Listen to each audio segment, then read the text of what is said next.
Okay, we're live. Hi, this is William Ramsey. Welcome to William Ramsey Investigates. On today's show, I have two very special guests. If you've been watching my show recently, one may be recognizable to you. He was on my show a couple weeks ago. His name is Sean Oliver, and we covered a book titled Killing the Lieutenant, Fighting Miami's Cocaine Wars, Hunting Griselda Blanco, in My Fight to Stay Alive. And that also included a former police officer, Lieutenant Raul J. Diaz, D-I-A-Z. And when I was looking at that, I remember another book had come out. It had come to my attention. A lot of stuff pops across my kind of field of vision from Amazon or other people's interviews. And it was a book I was interested at first glance. And the title of the book, which we're going to discuss today, is another of Sean's authorship. And if you're watching this on my 6 channels, you'll see the book cover. The full title is Monkey Morales, The True Story of a Mythic Cuban Exile Assassin, CIA operative, FBI informant, smuggler, and dad. And we're lucky enough to have his son, and of the same name, Ricardo Morales, but Jr. And this is a different family than maybe people know from JFK lore. David Morales, that's a different guy. Same era, easily to get confused, but David Morales was from Mexico, and Ricardo's from Cuba. And I was talking to Raul Diaz. I had a woman on my she's a great historian. Her name is Ada Ferrar, and she wrote a book. I had her on. She won the Pulitzer Prize after I had her on. Yeah. I'm taking credit for it. Sure. But she wrote a book. Well, I hope we catch up to her thanks to you also, because I keep staring at her being number one for forever on the. It's a great book. Like this book, it's very readable history, and this is a history book in a sense too. It's a biography and a history of Monkey Morales, but also the way she writes is very approachable. It's not kind of the staid, boring prose type stuff. So I commend her for writing that book. But that title is Cuba, An American History, which is an interesting statement because Cuba is kind of seen as its own kind of separate country, but so much of its history is American, and much like Monkey Morales and some of these other anti-Castro Cubans who made it to Miami, their story really is part of the American story coming from Cuba, and the attachments there for better or worse. And there's a lot of questions about that. We're going to look into that as like the life of Monkey Morales and these really they're almost like modern adventures in a lot of ways. How you judge them is really up to you. But I'm glad to have both of them on board. So Sean Oliver and Ricardo or Rick Morales Jr., welcome to the show. Thank you, sir. For people who didn't, we talked about the Killing of the Lieutenant, and you mentioned Diaz in this book, Monkey Morales. Maybe a good part to start, Sean, is how this is the book you wrote before Killing the Lieutenant, if I remember correctly. Maybe you can talk about how the connections took place and how the beginnings of Monkey Morales started the book. Well, let's flash back. Is it 6? No, it's probably 7 years now, Rick, right? 7? Yeah, right before the pandemic. Yep. Right before the pandemic, yeah. I was reading a book called Hotel Scarface, where Monkey Morales was mentioned. He's one of several characters, just the profile of a location in Coconut Grove that was kind of a beehive of a lot of the influential people in the Miami underworld and some of the overworld as well. But Monkey, I found to be the most interesting character profiled. And so I contacted Rick on Twitter, X, and best place to find Rick, by the way, if anyone would like to reach out.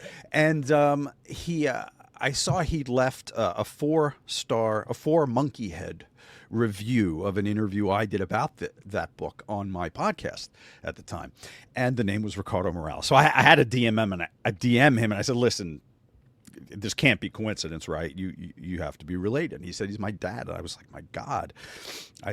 So we started talking. I couldn't believe no one had done anything just about Monkey. He's in literature and in filmed entertainment in a cursory way, but nobody took the time to do his story. So I said to Rick, I said, if it's okay with you, give me a year of your life which turned into 6. But we'll do this, and we tried to do it for television first. Got very complicated. Pandemic was a very big part of why you couldn't do anything for that time and a couple of years afterwards because of everything that was in the hopper when it happened. And also it's the breadth of the story. It's 3 continents, 20 years. It's a period piece. There's a friggin' war in the Congo. It's a lot to ask somebody to film. So they optioned us like 5 or 6 times, counting renewals, and nobody could get it across the finish line. And so after Rob Reiner actually passed on us, Rick was a guest on Rob Reiner and Soledad O'Brien's show, Who Killed JFK. He said, "My God, this is a film," and we're like, "Yeah, it is." And, during the recording of the podcast, Yeah. Who Killed JFK by Rob Reiner, I was laying out my dad's life story for him chronologically, and midway through, he's like, "But this is a movie. What are you doing?" And I'm like, "You're a movie maker. I'm just sitting here waiting for you to say, let's make a movie." And then, unfortunately, he ends up being murdered, and it just horrible situation. But yeah, every time we got close, something would come up and derail the plans. So I had mentioned a few times to him, and we had discussed, you write books, and maybe we should just do the book first, let that hit the atmosphere, and hopefully from that we'll get some feedback. And right now it's moving along at a decent clip, and so hopefully in the near future we can say something positive about that situation. But we're with the right creative team now, I think. I think that's the thing. We're with the right people now. Yeah, I spoke to Sean. This story lay dormant. Sean kind of alluded to it. For so many years, nobody had done this story because nobody in the family wanted to do this story. We had all scattered to the 4 corners of the earth after my dad's death. It splintered the whole family, and nobody really wanted to say, "Hey, this is my dad's life story." I was married with kids. I didn't want to glamorize it for my children. I moved to Michigan to get away from that lifestyle, which is explained in the book. And so I never even told my children. My kids were out of high school when Hotel Scarface comes out, and they see a tweet about it, and they see their grandfather's picture on Twitter, Triple Agent, Monkey Morales book coming out, and they're like, "Who?" And then I have to explain my entire life growing up in Miami, my father's life growing up. So it wasn't something that I, for one, was proud of because of some of the bad things that happened during my dad's life that he had done, and I was trying to hide it. So once it exploded with Hotel Scarface, and then Sean did a podcast with the author Robin Farzad of Hotel Scarface, then I said, well, if anybody's going to tell the story, it might as well be me, so you can get it from the horse's mouth, as per se. And Sean was magnificent in the interview of Robin, and was so into the subject matter that he took it as like his mission to make sure that it got done properly, and he did a fantastic job. But that's how the nucleus of the story, basically getting done and put on paper, happens. My reticence, William, to do it as a book was more than once. Rick was like, "Come on, they're having a hard time with the film. Let's just get it out there." And he was right, of course. And I should have done it 6 years ago, before that probably. But there was so much buried under years, buried under history, buried under redaction and documents. We had to do a lot of the connecting the dots when we were writing it in script form. But you are always saved, William, by the glorious based on a true story in filmed entertainment, and you can, there's carte blanche after that. And in publishing, though, as you know, you can't do that. It's not acceptable. So I needed to cite everything, and I had to find anything that we extrapolated. Now I had to find documentation for. So I knew it was going to be Herculean. I don't know the final count on the footnotes. I think it's 675 footnotes at the end of the book, for two reasons. Number one, it was well researched by us, and I was proud of that, but also it reads so fantastically. It would be very easy for someone to say, this is a load of crap. How did one person, and I wanted to put the proof and the documentation of everything we uncovered about his life through documentation, through interviews of people who are still alive. There were still some people we were able to talk to, and family. Right. And I think that's an important component of this book is it's a true history. You really did footnote everything.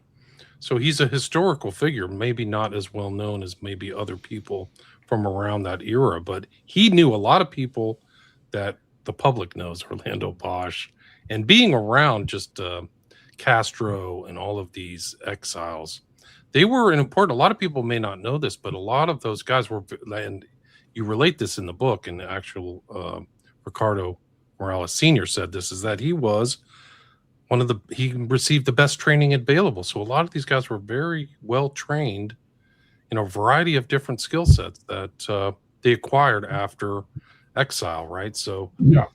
So my father, when Castro takes over, he was already a G2 agent in Cuba, which is government agent level, like FBI type, secret police type. So at some point, he's been trained already.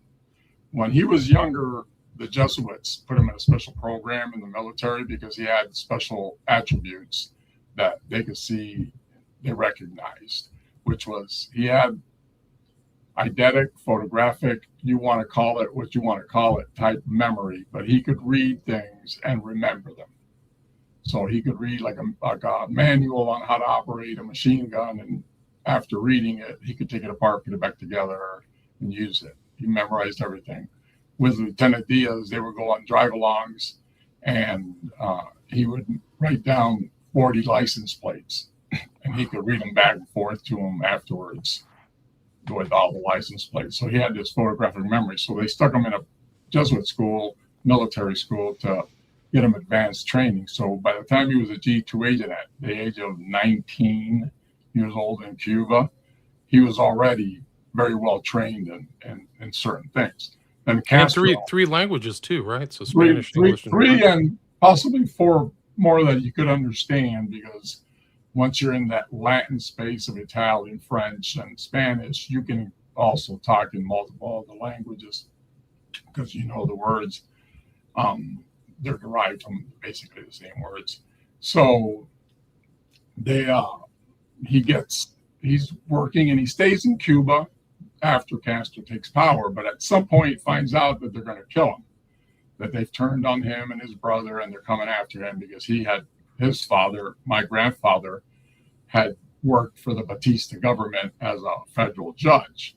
So his name, the Morales name, was basically on the list. At some point they were going to get to it.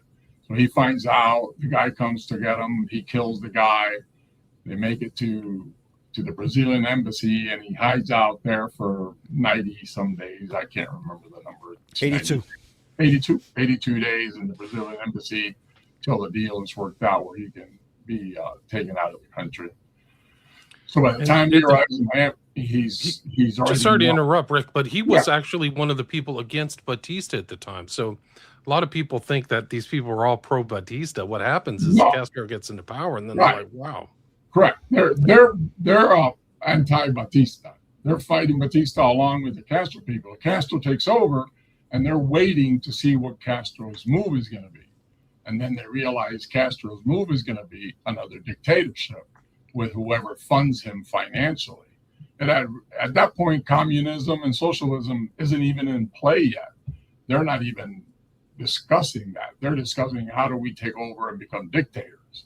And they're expecting to become a dictatorship followed by the United States of America. But when they take over all the property from all the Americans and say the property now belongs to Cuba, the U.S. cuts off Cuba. So then the Soviets, he says, well, I don't need the U.S. money. I'll take the Soviets' money. And then he becomes communist in name only. It's always been a dictatorship that starves the population. You can name it with any ism: socialism, communism, capitalism. But what you have in Cuba is a dictatorship. A man took over, consolidated power, and just received money from whoever would give him the money.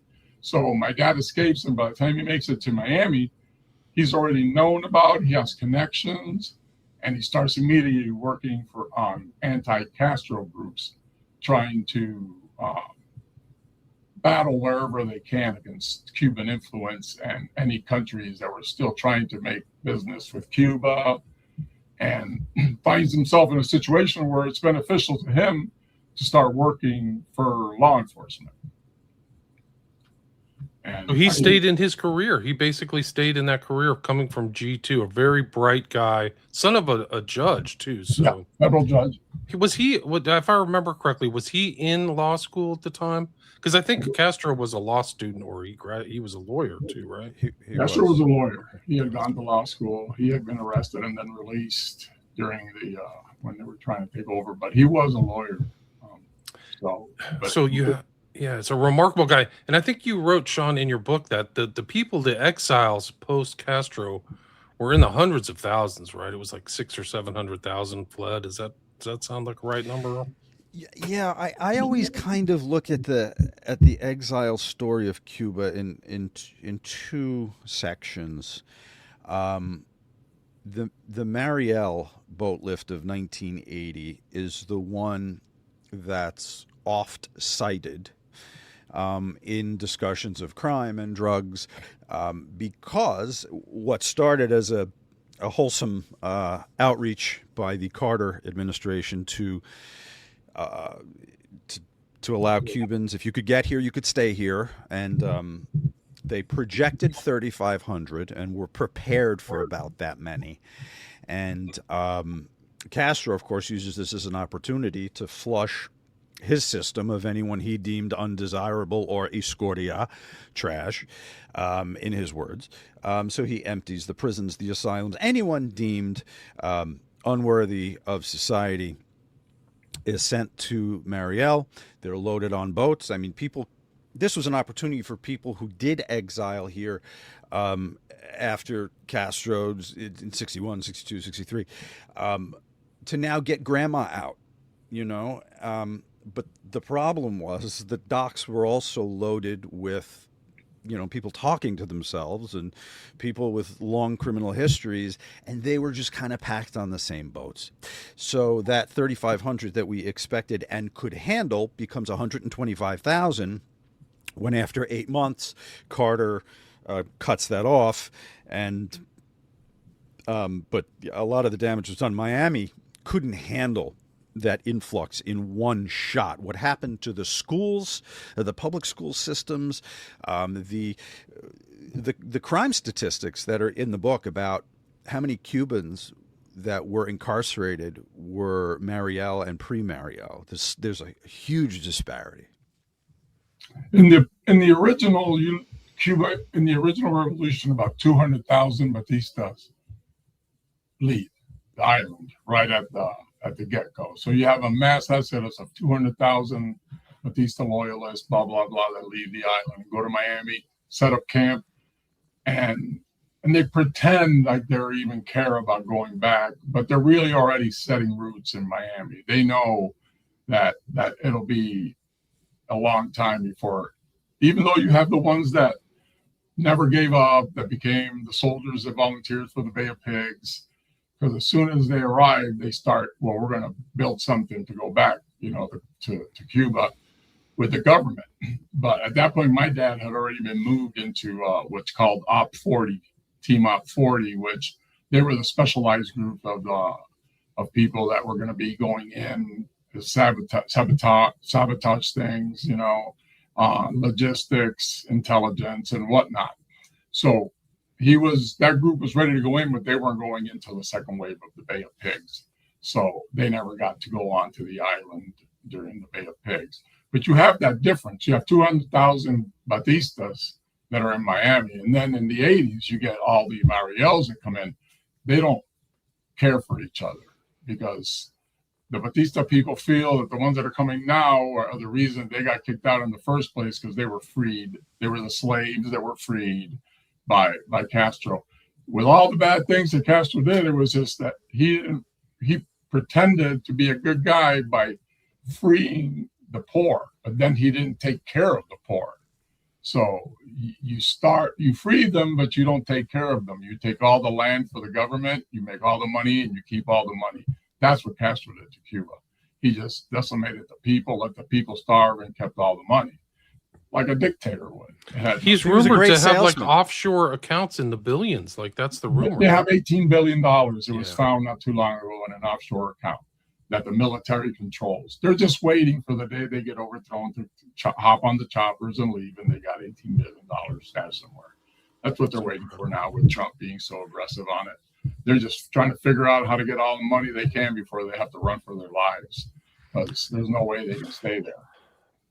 There are people like YouTubers who go through Cuba today, and it looks like a third world country, if that. I mean, I go fourth at this point. Oh, fourth, yeah. I mean, yeah, I don't even think third because we're approaching second. So we sure. But it's interesting. So the exiles, there's the Batistas, then there are the people who leave after Castro comes to power, and this whole ferment in South Florida really changes the area too, right? So you have. Can you talk about you have groups that used to be there battling and killing for a revolution, and now you have an influx of people that are battling and killing to make money and survive and get rich. They're never going. It's not like they care about the island. They just got off the island, and they have no workable skills to take jobs. So the immediate job in Miami is cocaine and marijuana, and that's easy to get into. So that is what ignites the cocaine cowboys era in Miami. It's just the late 70s. When did it really take off in Miami? When do you think? Well, let's see. I would say 78, 79, 80, 81, and then from there it just keeps going bigger and bigger every year. But the late 70s is where it starts cranking up. It used to be marijuana, 70s. Then marijuana became disliked because of its bulk. It had to be bulky. My dad was once arrested for driving with like 4,000 pounds of marijuana at some point. He got off of that, beat it in court because, of course, he has connections with the CIA and all that. But the first thing he said after that arrest was, I'm never selling pot again. Too bulky, not enough profit. Cocaine, much smaller, much more profitable. What's the point of smuggling marijuana? So that was the thing. The cocaine just exploded when imagine having connections in Colombia and you've got money and you've got all these Cubans standing around doing nothing on the streets of Miami looking how to make money. I can hire 20 of them for $500, put them on boats, send them out to meet the mother boat, load them up, bring them back, and they're happy with $500. Meanwhile, you made $5 million. So each run back then was between $5,000 and $1,000 per person on the boat. That's all they're getting paid. You send 10 of them out and they're bringing you millions. So there'd be 20, 30 scarab boats in the water meeting these boats out there. And my dad had all the DEA codes, all the FBI codes, knew where all the patrol boats were from all his contacts and all the information. He had all the radio equipment. He was their secret agent helping them run their organization because he had the flight patterns for the planes. He knew where to come in and out. Just like when you watch that movie American Made by Tom Cruise, that the CIA is paying for everything. The CIA is giving them the flight numbers. Here's where the DEA planes are. Go through here. That's how it was for them in the early stages of the early 80s. That's until when the Colombians come into Miami and take over the business actually in Miami, then everything changes because they kill everybody. If you look before the Colombians took over Miami, the Cubans would never kill anybody except the person they were looking for. So like if you ripped them off, they would find you and kill you. But if a Colombian gets ripped off, he would go and kill your whole family. So that's when the city goes wild with murders and the cocaine. It's reflected in Scarface too, right? The confrontation between the Cubans. Yeah. Scarface is Cuban, or Tony Montana and the Colombians. But your dad, he was kind of like a modern mercenary in a lot of ways, because not only was he a smuggler, he had the train. I mean, a lot of people don't know this, but he was sent to the Congo after Lumumba. Like, it's really kind of that aspect. Yeah. Before he goes into the drug business is his last hurrah. He has nothing left in life. But before that, he's working in Miami for Cuban Power, trying to help the revolution against Castro. Then from there, he is sent to the Congo, where I'm going to let Sean tell the story of the Congo as he says it beautifully. But the CIA sent an Op 40 team to the Congo to help fight the Cubans that were in the Congo that Castro had sent. And I defer to Sean for the rest of the story. Yeah, Morales was a standout soldier for the CIA, and all the paperwork that we got our hands on that replicated in the book talk about how he's kind of a natural leader and recommended for future missions. So what happens is Bay of Pigs happens. Operation 40 tries to get in there a few more times. There's a pretty spectacular story detailed in the book about their attempt on a refinery, where 8 of them are in small boats, motorboats, fast boats, going to hit the refinery, and a giant frigate is out on the water because Castro decided to go fishing early that morning and had the military take him out, and they happen upon the Cubans, and there's a whole shootout. And so there's some of those attempts, but he's then sent to at the time, the Belgian Congo, to fight the Simba rebels, who were getting support from Russia and also from Castro. So he and his squad, led by Rip Robertson of the CIA, are sent in as specialists. This is the Operation 40 team now. And they're going to, there's a mission house. Now, Stanleyville has been captured by the rebels, but there's a mission house, and the Cubans were late. The Op 40 were late getting into the Stanleyville for the Stanleyville raid to free the hostages in Stanleyville, because they were coming in on jeeps, whereas the other support had air cover, and so they went and did that. So it's reported that there's a house of missionaries, Westerners, held hostage by the Simba rebels, about 11 miles outside of Stanleyville. Would anyone go in on that mission? And the Op 40 Cubans and Rip were the ones that said, yeah, we'll do it. So they drive in, and they're taking fire the entire time on the jeeps. Morales takes one in the back on the way in, and they get in there. They do free the hostages in there, but he took a large personal toll in that mission and his entire time there, because of the type of carnage that they were seeing. These Simba rebels who believed in voodoo and witch doctors, and the mutilation of the bodies that they were coming upon was not your typical warfare in the jungles and in the villages. And he carried that for a long time, and it surfaced.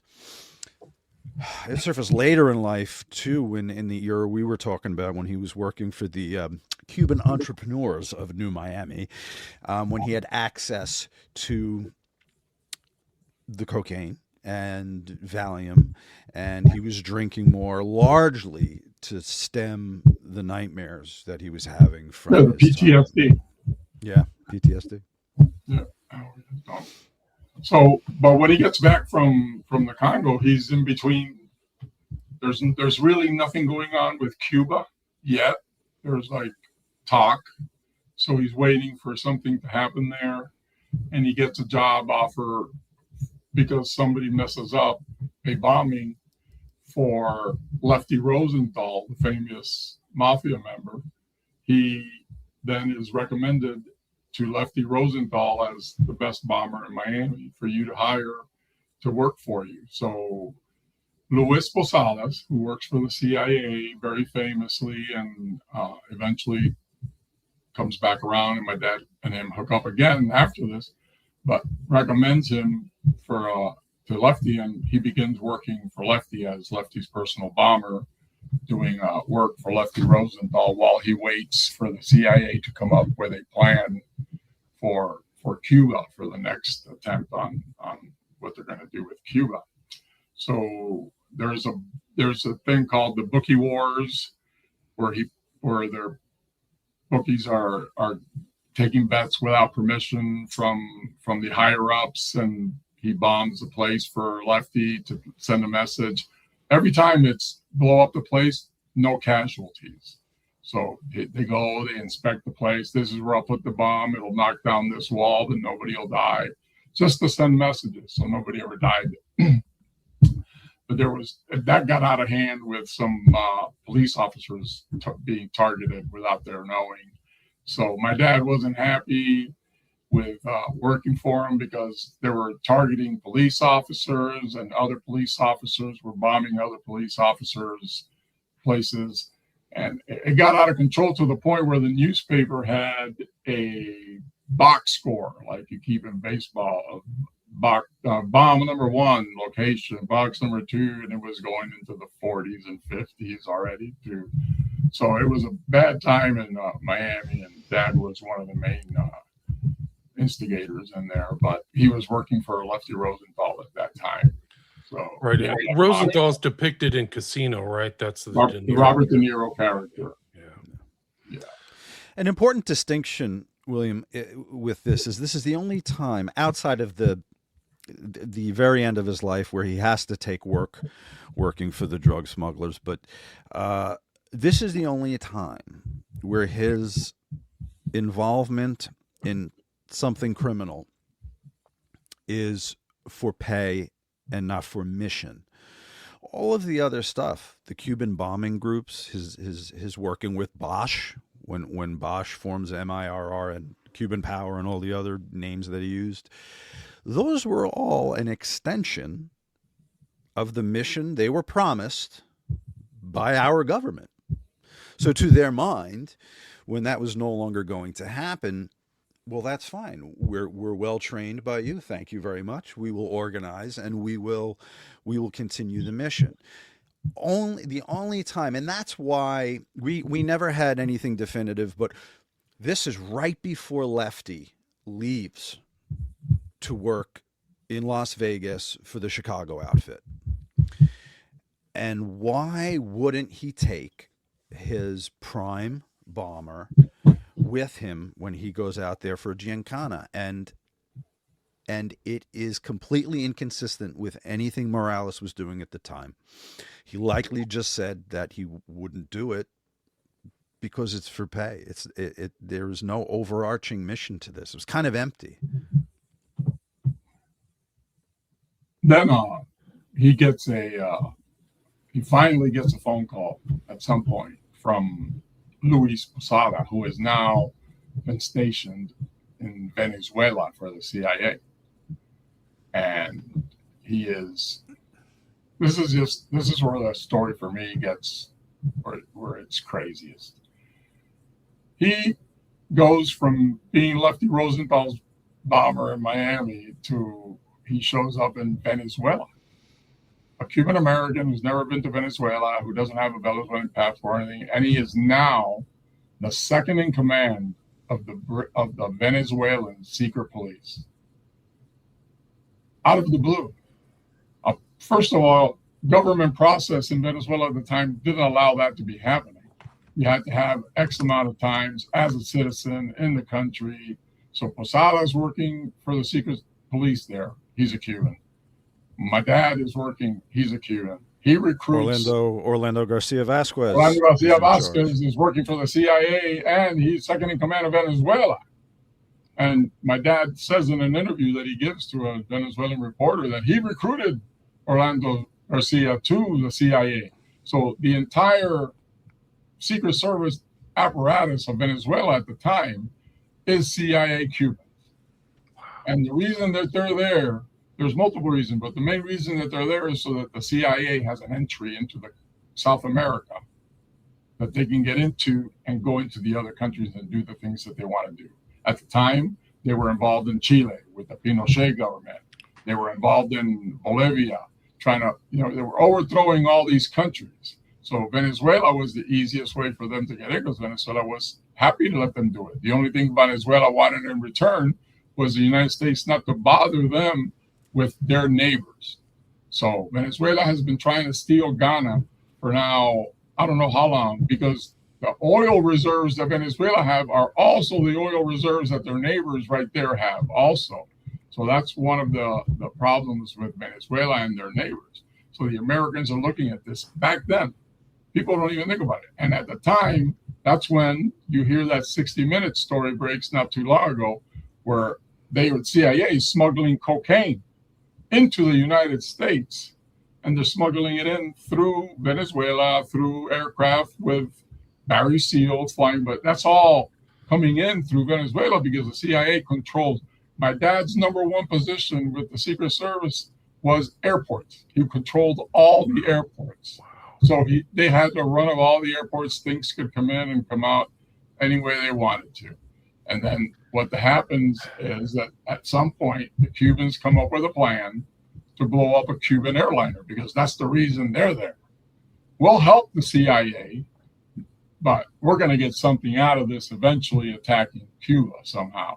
So while they're there, the Mossad comes in because the Mossad comes in and trains my dad and others to go look for Nazis because you got to think about it. It's the 70s, late 70s, mid 70s. You've got Mengele still alive. He eventually drowned somewhere off South America. You've got all these families of Nazis that have descended over the years since they left Germany.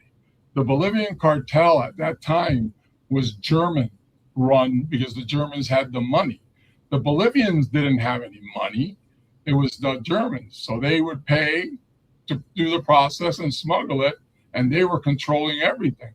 So that's why the Israelis came in with Mossad into Venezuela to help train them to help hunt for Nazis.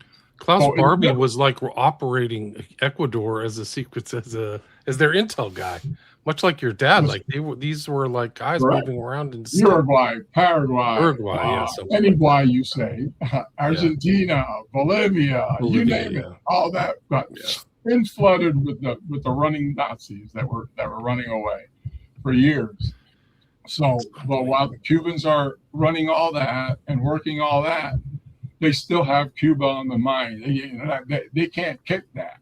So there's been a plan in the works to blow up what's left of the Cuban Air Force, which was they had 3 airplanes, 2 were down, 1 was left. It was an Air Canada DC-10, I believe, that they leased from the British government.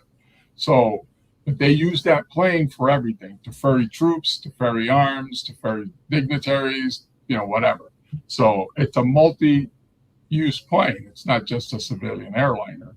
So the plan is to blow, supposedly, the plane on the ground. There's no reason not to. Something goes haywire in the timing. We try to explain what happens, but the plane ends up being blown up in the air and everybody dies. And that just blows them all out of the water. They all either some get arrested, some don't. My dad doesn't. My dad comes back to the States because he's a CIA agent. He gives testimony. He has full immunity given to him by the government of the U.S. just to explain what he knew about the bombing, which we discuss in the book. So 76, right? It's 76. Yeah, 76, 79. So that blows my dad's cover. So then my dad is burned with the CIA. He can no longer, they got no work for him. They don't want anything to do with him. The Cubans they did catch, they put him in jail. And so then my dad finds himself in Miami in 1977, 78, 79. No work, but skills. I got skills in the underworld. I got skills in connections. I got skills with, how to bring this in and how to get it out. And I got skills with weaponry. So he teams up with friends that he's always had that are in the business and goes to work for them to make money. But at the same time, always thinking, I can work with the cops once I get deep into this, and I can then turn it around for my benefit. I won't go to jail for any drug dealing, and I can be the savior, the one that wins, and eventually get out of here. Witness Ricardo's overarching philosophy, which must be remembered throughout the book, is I don't play to win or lose, I play to stay in the game. That's a quote from him, and it's very much his credo.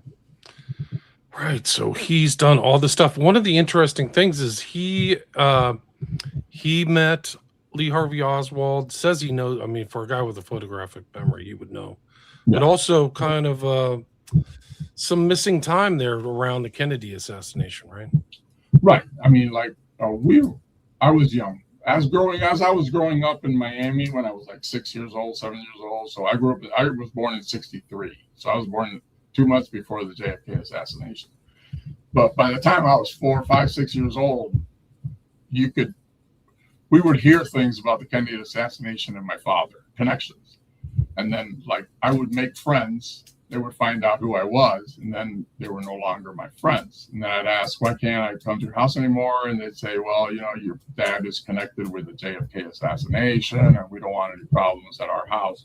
So that was something that always came up in my life, throughout my whole life. Even when I got to be in my teens, it was always, oh, we know your dad killed JFK, or we know your dad was involved, and whatnot. So my father had this, he would always take us hunting, and not hunting, shooting. He would always take us to practice, but he wouldn't say, hey, I'm picking you up next week or whatever, and we'll go hunt, we'll go shoot in the Everglades. He would just show up wherever I was, practice, shooting basketball, whatever. We would just turn around, there he'd be. He'd get in the car. So he would take us on these shooting trips out to the Everglades. And so on one trip, it was less than a year before he died. We were older. I was already 18 years old. We were out there shooting, and he said, ask any questions you want to ask. At this point in his life, he had left witness protection program voluntarily. He got tired of it. He had 3 contracts out on his life in Miami. They were all $1 million contracts on his head. And he was planning to change name, witness protection, and leave the country. So he was in the frame of mind, or he was going to get killed. He knew that was the other option. So he was in this frame of mind where he wanted to talk to us because they figured he was never going to see us again. So he said, you can ask me any questions that you've been wondering. And I didn't ask any questions. I just enjoyed the shooting. But my brother did ask if he had killed JFK because we heard it our whole lives. And his answer was, no, I didn't kill JFK, but I was in Dallas the day of the shooting. I had been sent there a couple of days earlier by my handler to just wait for instructions there with my team. And we said, what happened? He goes, nothing. We got a call later that day, said, go home. And we went home. So, okay. He goes, and we said, do you think Oswald killed him? He goes, there's no way that guy could have killed him. That guy couldn't shoot. Because when he got home from Dallas and they starts coming on in the paper and the TV and he sees the picture of the guy that they're showing as a shooter, he says that he recalls that guy being at a CIA training camp that he was sent to train snipers to help people get better at shooting. He didn't say where it was exactly or anything, the information was limited to, but that man couldn't shoot those shots. And I've gotten into that conversation with other people that say he was a Marine sniper and he was a marksman. Marine sniper and a Marine marksman shoots at a static target, and they grade you on cluster and timing and blah and that stuff. What my dad would take us to, the camp that he would take us to, had pulleys with moving targets that you had to put two rounds, an X amount of time. That's a sniper who would be able to pull off that shot. He said he could hit a static target. Anybody can hit a static target after a couple of rounds of practicing, but to hit a round that's a target that's moving away from you, getting smaller and smaller, for his ability, that from what he saw, that there's no way that person that he remembers as being him would never have didn't have the ability to pull off that shot. So that he thinks that there definitely was somebody else that actually, he said Oswald could have been there shooting. That doesn't mean that he shoots the shots that hit. So that's the scenario that he gave. But this all syncs up and rhymes with all the people who were in Dallas that day. People Right. like your dad, Right. exactly. Operators, the other Morales, all these other guys, very skilled. And your dad, do you think your dad had a personal relationship with E. Howard Hunt and JM Wave? I mean, Operation 40 is a subset, my dad right? was definitely in JM Wave. He knew all those people and has communications. I've talked to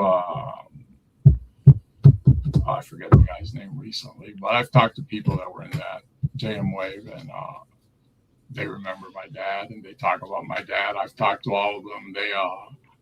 It was the biggest CIA outpost at that time Yeah, in Miami. yeah. It was literally And it's adjoining like- a university. I think it was the University of Miami, right? It is, and you're not even allowed to have a CIA outpost on U.S. government land. That's against the CIA's mandate. There you go. It's supposed to be out of the country, not in the country. But there's like really heavy duty, like CIA bigwigs moving out of JM Wave, not just Hunt. Yeah. It doesn't take much to put, the hatred of the Cubans towards Kennedy for the Bay of Pigs, but then not only the Bay of Pigs, because the deal that the Americans make, which JFK makes with the Russians for the removal of the missiles from the missile crisis, is removing the missiles from Turkey that were obsolete missiles anyway. But there's a second part of that deal, which is not invading Cuba. There's a promise not to invade Cuba that he makes in that deal to remove the missiles from Cuba for the Russians. And every Cuban went, what? You're promising that you're not going to, what? That we can't even attack our Cuba from here, is what you're saying. So we're screwed. And all those Cubans were so mad. So there's a lot of anger there, yeah. Ted Shackley, too, was the other guy. Yeah. Who's JM Wave. I think he ran JM Wave. I don't know. There's no lack of volunteers for that mission at that point. Right. Do you, one of the other interesting things that the anti-Castro Cuba, in addition to a lot of bombings, was the death of Letelier, because there were anti-Castro Cubans involved in that car bombing that took place in 1974 at Sheridan Circle. There's a really good book on it called Ghost of Sheridan Circle There's another one called Labyrinth by Prosper, who was Sounds familiar. and Taylor Branch, the Pulitzer Prize winning author. Labyrinth, which documents that whole story, and my dad is in that book quite a bit also. Interesting. He was in the connection because he was working for the CIA with the Pinochet and the Letelier and the Allende, and they were trying to assassinate different people, and my dad was the one trying to tell them when to go assassinate somebody and who not to assassinate. So he was in the mix. It's in the Labyrinth book more than it is in ours, but there's stories about the Letelier, yeah. That's the original 9/11 was what happened in. My dad makes the quote in that book that would never have happened if he had been involved, because you don't murder women, you protect women, because Letelier had his mistress in the car with him when they blew it up and killed an innocent woman. And there's you get that. I have it in my dad's lawyer's notes that my dad made a statement to my dad's lawyer about it. saying we would never have done that because we don't kill women and children. That rhymes exactly with Scarface. They must have got that story from the L'Atelier bombing. I could sit here for an hour and a half and do Scarface from beginning to end and tell you what's going on. And it's all anti-Castro Cuban stories then. Is that it's all what it is? from daily newspaper archives from a year long. Because listen, my dad dies in 82. Scarface comes out in 83. See, that makes sense. They spent a year just covering Miami's news, listening to stories, going to the bars, watching the people, how they act, how they worked, and how they hung around with each other, and then just took those stories and made an arc of a story out of it. That makes perfect sense. They even throw Easter eggs in the movie. There's a scene where F. Murray Abraham is talking to a Chino early in the movie, and he says, "You little monkey." He calls him a monkey, like referring to my dad, because it's my dad's character who's that guy's portraying. So in the book Hotel Scarface, if you read it, Robin goes deeper into the connections. They even use the same type, like Carlos Quesada is one of the three guys that it's based around because he was the biggest drug dealer at the time. And one of the characters looks exact. They went and looked for a character that looked exactly like him to play his character. And then the Robert Loggia. And then the Tony Montana character is Traoreu, who is the guy who had the lions and he had all the animals, just like that guy did. So they're not even that creative. They just borrowed it from nonfiction. Well, I never made that connection until now. Oliver Stone. That bombing scene was taken from Scarface. It's a L'Atelier. Oliver Stone was told that he had to make the movie starring a Cuban, and in the newspaper, he refuses to, and he says in the newspaper, they wanted me to make the movie about a Cuban spy who blew up an airplane. That's the quote in the paper out of Oliver Stone's mouth. So they knew what they were doing. They just wanted to change it enough so that they didn't have to say this story is about these people, because it's exactly. So if you know the history of the anti-Castro Cubans, Scarface is just a distillation for an hour and a half. Wow. Because there's all those themes, the Colombian, Cuban Hotel conflict. Scarface, like I keep plugging Hotel Scarface because in that book, you'll see the deeper connections because he goes into it. But in all three books, if you're from Miami from those times and you read it and then you read the same stories, it's obvious to you guys. It's obvious to me. It's not. Yeah, this is a really great book. I highly recommend this, guys. I've talked to Professor Alan McPherson.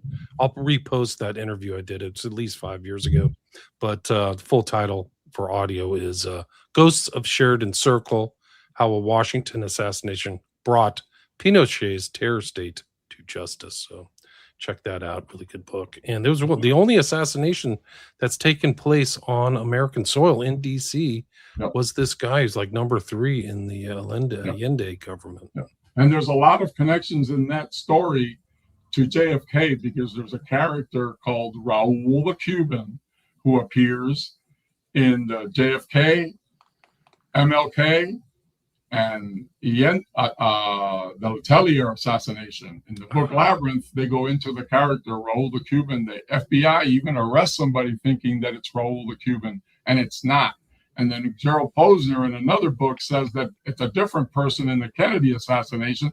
So there's 3 assassinations, 3 Raul the Cubans. And I'll give you a fact. My dad's father's name was Raul. My brother's name is Raul. And that's an alias that my dad would use, just goofing around. Because wasn't the so-called killer of MLK? Didn't he run into a Raul in Canada? Raul the Cuban. That name comes up in all 3 assassinations. Raul the Cuban, and in all 3, people say it's a totally different person. But at that time there was one Raul the Cuban running around. And I can't remember who it was, but from conversations with my brother that he had with my father, the last time I saw my brother, he told me, just find Raul the Cuban and you'll find all the answers. Nobody's ever proved to me who the actual. These guys are super tight with CIA and intel people, and they knew all the trade tactics and Yeah, fake oh, wow. names. At that All time, that my stuff. dad was deep CIA at that point, Yeah, doing yeah. anything they wanted him to do. Wow. Wow, great talk, guys. Do you have time for some questions or anything? There's a couple Sure. questions from the chat. Let's Of see. course. Yeah. Let's see. Gerald asked, William, could you please ask about the current situation in Cuba and how Rick thinks the crisis will play out? God bless the Cuban people. They're suffering terribly. Do you have any thoughts on that? Well, I thank you for that. I think eventually it looks like Trump will jump in and just take over the government. And then I don't know how it'll end up because the Cubans in Miami are thinking that they're the ones that are going to go back and rebuild and take over the island. And all these people that have been suffering on the island for all these years are the ones that deserve to be taken care of and improve their lives. So, but I think Trump will eventually go in at some point for some reason, distraction, or it needs to happen. And I'm not against it because I think it needed to happen many, many, many, many years ago. Those people have suffered enough. I was born here, so I've never been to Cuba. I've never suffered that Cuban life. Just like many of the Cubans in Miami that stand there and yell, oh, it's communism and this is communism. They've never lived under communism. They were all born here in Miami like I was, most of them. They've lived a good life, and the people that are living on the island are the ones that need the help. So yes, go to Cuba, take over the government, but then install an international thing to oversee it. Europe, everybody gets to, not just the Americans taking over the island. That would be what the thing we would want as Cubans, I would think. Do you think your views are consistent with other exiles and exile families, much like Marco Rubio or somebody like that? No, because Marco Rubio's family came over before communism ever hit that place. His parents left for monetary gain while Batista was still president. So he has really no pain in his heart like the Cuban people that suffered in Cuba. He was long gone before Castro ever came to power. So he looks back at Cuba as something in the history books to him that doesn't really affect his heart. He doesn't suffer the pain. It's the ones that are there now that are suffering. We need to do something for them. And the last thing we need is the ones in Miami going back to try to take advantage of the situation and make money off the situation, which is what's going to happen. That's the way capitalism at its best right there. It's an incredibly beautiful country. I know people who've traveled there. It's just like amazing, like really. Yes. I want the government to fall, but I don't want it to become just a proxy state. It needs to be its own place. Gotcha. So that's going to be difficult. They talked about it becoming a 51st state at one point, but it never materialized. Gerald also asked, does Rick believe there are still ex-Cuban caches out there in the Everglades? Like I've heard these stories, like around the time there was so much gun running and stuff like that. I'm sure there is, just like there's drug caches out there that never got picked up on different trips because you couldn't get to them and you just leave them. So yeah, I'm sure you could out there something's buried. That the Everglades are so big and so much stuff out there that there's probably stuff out there. Probably still out there from this time. A lot of that stuff went to Cuba. Like there's a lot of things going on. A lot of people, a lot of mobsters too. Lefty Rosenthal and some of those guys like, it wasn't David Ferry. David Ferry was involved in gun running, but it was the other two guys who were. Yeah, my dad met his second wife through Cuban Power running guns back to Cuba. They would fill the trucks, the trunk up with guns, and she would drive them down to the boat, and the boat would take them out. So the moment they landed here, they were shipping the guns back. They were as fast as they could. Yeah, Johnny Rosselli's around. So all these other kind of Italian mobsters too. Yes. Yeah, because you have to get the gun somewhere. The army wasn't giving it to the Cubans because they knew they were planning on going back. So that's where the mafia connections. But you got to remember, these Cubans had mafia connections when they were in Cuba. The mafia ran the casinos in Cuba. Cuba was Miami. Havana was Miami. It was all American, all CIA, all American run. The plantations were owned by the Americans, everything. So those CIA connections, as soon as everybody left Cuba, they just said, all right, now we're going to give you stuff to send back so we can go fight a war. The CIA was gung-ho. It was just the government of the United States didn't want to go for the full ride because they got scared of the Russian missiles. Plain and simple is all it is. He left them out. He hung them out to dry, and And Yeah, it's an incredible story. I mean, I'm glad you guys wrote this book and took time to memorialize this, because he's an important aspect of the exiles and the Cuban story too, and the Cuban diaspora is no, and the Venezuelan story, because people think that, well, how did Hugo Chavez and those people come into power? Because the United States destroyed the governments of Venezuela at the time, and stole their assets and stole their oil, and ran their country through the CIA, and put down rebellions and helped them stop these people. And they wanted the dirty politician, because then they could pay the dirty politicians. So the rise of Hugo Chavez and then Maduro after him are because of the policies that the United States had in place in the 70s in Venezuela, using it as a drug hub to send drugs to the United States. Then it falls to the communists, because the democracy that they have is worthless because we're stealing everything. So there's no point. And then they collapse. They turn into a communist country, or dictatorship is really what it is. And now we're dealing with that problem, and we created the problem. So it's hard. We're in this vicious circle and a catch-22 of screwing ourselves over. We got to get out of that. So, yeah, great job, guys. Great job on the talk and the book. Is there anything you'd like to add, or anything I missed? We're at the hour mark. Is there anything else you guys like to add or finish up with? I appreciate everybody's support, and I thank you for having me on the show. And I hope everybody enjoys the book. And I do want everybody to know the book's not just about my dad only, because there's a lot of family life in there. We didn't have time to delve into it. But when you see the word dad also as one of the characteristics, it also is I tried to show the effects of a father like this and the life that he led, how it affects the family also, because we're victims of his life, not only the ones that he killed or destroyed or whatever he did for the government, but along the way, it shows you that there's two sides that are all suffering at the same time. So, yeah, it's an important point. It's a human story. Like there are families and daughters and children and nieces and relatives and all this stuff. Is there anything you'd like to add, Sean? No, just if you want to learn more about the story, monkeymorales.com is there. And stay tuned. There's more coming about Monkey, hopefully, in the months and we can say we've signed an option, right?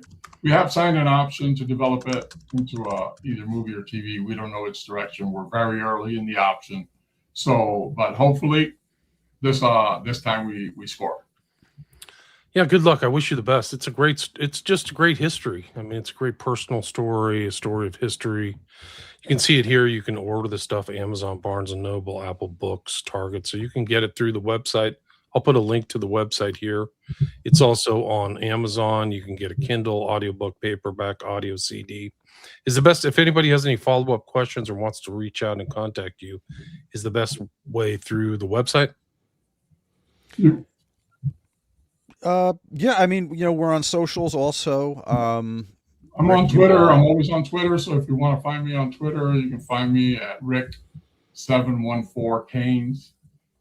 And I'm easy to Miami find. Hurricanes. Ricardo Morales. It's not Ricardo Morales Jr. You'll find me on Ricardo Morales Jr. Just type and SeanOliverBooks.com. You can hit me through the website.